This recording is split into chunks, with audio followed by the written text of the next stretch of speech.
So I'm working on replacing the tie rods for the Polaris RZR 570. It's a 2017. So I took off the tires and I took off the tie rod end. It's pretty easy. Got the boot removed, and now I'm trying to get the this little cup off that holds the ball that the tie rod goes into, because on the other side mine is bent right here. So, you know, I tried improvising by making a tool that fit in the flat sides that are on top of that round cup. I even tried that, and there's no room. These won't bite because they get caught on the round part.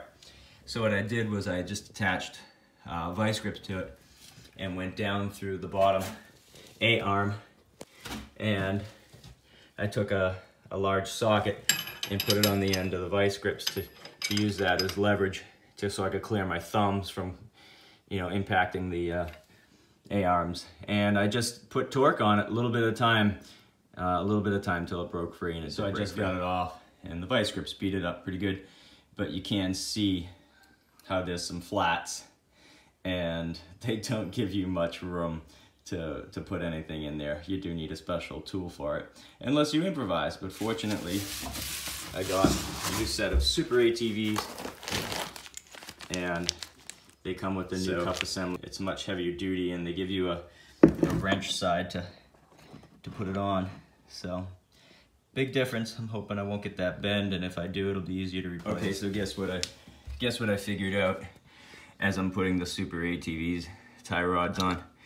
I realized that it's gonna be hard to see, but there's a black stop that runs along the shaft of the rod that comes out of the steering box.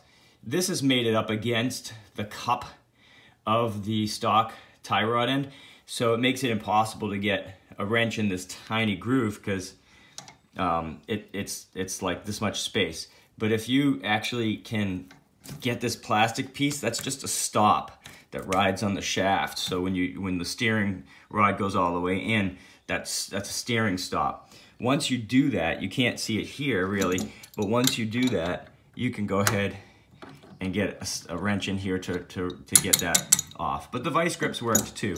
But I just wanted to let you know that I discovered that black stop that's pushed up against this cup on the driver's side, you can move that. And here's the reason why I had to replace the tie rod. And bent.